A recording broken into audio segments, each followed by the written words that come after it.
Assalamu alaikum wa rahmatullahi wa barakatuh. Ustaz, Шых Маматов өзі мұсылманбы? Дават жаулат, гаш жаулат деп айтып жатат қой. Туғандар. Мындайда дават жаулат деп ешкім айтқан жоқ. Гаш бойынша тәртіптер ғана айтылынды. Анан кейін бұл Алмамбет байке Шых Маматов. Құдаға шүгір, мұсылман жөнөкөйле мұсылман емес, 5 уақыт намаз оқыған мұсылман бұл. Құдаға шүгір, Мен лично мындайда менен маселе сұрап тұрады бұл кіші. Мына жер қандай болады, намаз саждай сақ сұрап жүреді ғой бұл уже. Саждай сақ деп білесіздер? Мысалы, кейде тура емес болып қалса, жаңылыш саждасын қылабыз ғой. Ошоны сұрап жүреді, анша-мұнша сұрап алған адамды. Шады жөнден жөнілі еме қылып өрбеш керек. Мынау кісіне бір тақталып алған, қызықында қандылыққа алдырып тақталып алған бір маалымат алып тұр өлі. Мұсылман ба, мұсылман емес пе, сен тигіндей мындай дегендерді етиятташ керек. Ойланып сөйлеш керек. Дават бойынша мына кетондар ачык айтып коелу. Кудайга шүгүр. Өткөндө деле аз көптөр деле күтүп атат ушу сөздөрдүн бардыгын.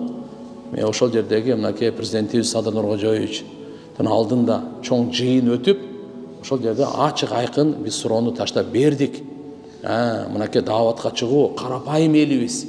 Ушу Алла Тааланы тааныйын, пайгамбарыбызды тааныйын, дарат алып намаз окуганды үйрөнөйүн, өзүмдү оңдойын деген адамдарга, мына ушуларга даватка чыгуу кандай болот? 3 күнгө, 40 күнгө, 4 айга чыгышат. Бул элдин баары эле билет. Жабылбайт деди однозначно. Падышанын сөзү жакшы күмөндө болушубуз керек. Кээ бирлер дагы сурай берет. Уже саясатчылар ар кандай айтып берет.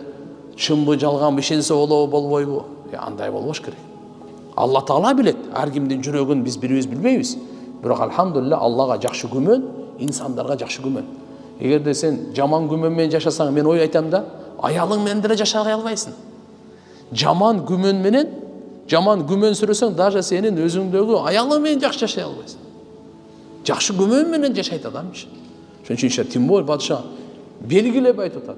Дагы айтып кетейин, дават жабылбайт деп. Ошо даваты кайсы? 3 күнгө, 40 күнгө, 4 айга оңолуу үчүн мен ошол жерде суроону койдум, тактоо иретинде коюп алайлы. Мынакей насаатчылар деп айтылып атат. Булар осы атайы жогорку диплом болсун деп атат. Дини уюмдар мындай тигиндей айтып атат. Ошого киреби кирбей, ушуну жакшы мен билип алайынчы. Себеп эл ушу күтүп атат, ушул жоопторду кандай болор экен деп. Тынчсызданып атат. Десем, жок, ал боюнча алхамдулилла ошо талкуу айтып, Кудай кааласа иншалла бул дагы өтө чоң кубаныч. Бул да чоң алхамдулиллага шүгүр болушубуз керек. Кыргызстаныбызда Алла Таала ушу канча деген энелерибиз, аксакалдарыбыздын көз жашы менен, канча деген адамдарыбыз эч кимге жашыруун эмес. Канча баарыбыздан ушу 3 күнгө, 40 күнгө, 4 айга чыгып, бизге келип, кеттик мешитке деп, ошондой келдик го. Түп тамырыбыз ошондой эле го. Баарын дебесек дагы 90% анык эле, туурабы? Ошон үчүн Кудайга шүгүр. Анан кийин мына бирөөгө сөз айтканда этияттап сүйлөш керек. Мына Шых Маматовду айтып атасыздар.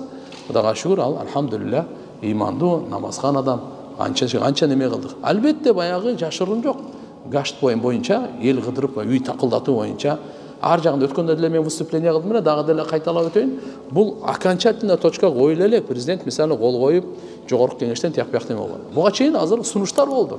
WhatsApp групп менен чакырып койсо болот да. Колдонсок болот. Проблема жок. Мына биз сабак болот дегенди биз азыр эмне кылдык?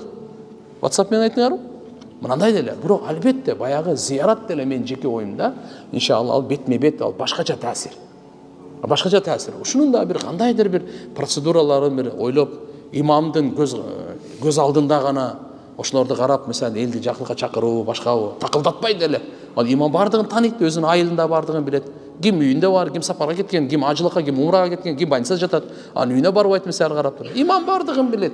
Ошону көзөмөлүндө деле мындай эме кылса. Кыскасы бул вопросту мындай жакшы бир жооп тапсак болот да. Бирок бир нерсени билели туугандар, бири-бирибизди капыр, бири-бирибизди паланчан куруп калгыр, паланча түкүнчө мындай деген андай каргыштан узак болойлу. Бул арам нерсе, андай болбойт. Мамлекетибиздин бүтүндүгү, тынчтыгы, ар бирибиздин көзүбүздүн кареги. Бирок ошого иншалла дайыма дуа кылып турайлы азыр. Мамлекетибизге иншалла пайдалуу, динибизге зыян болбой турган чечимдер чыксын деп падыша чечет, падыша кол коет. Андан кийин мыйзам түрүндө ишке ашат. Ага чейин жакшы дуа кылып, жакшы сунуштарды айтып турайлы. Жакшы иншалла мындай пайдаларын жана башкаларын бардыгы Алладан иншалла Кудай кааласа. Өтө бирок баягы мен дагы айтайын, мындай бирибизди жаман сөз менен, жаман ат менен, жаман каргыш менен вообще таптакыр болгондой болбойт.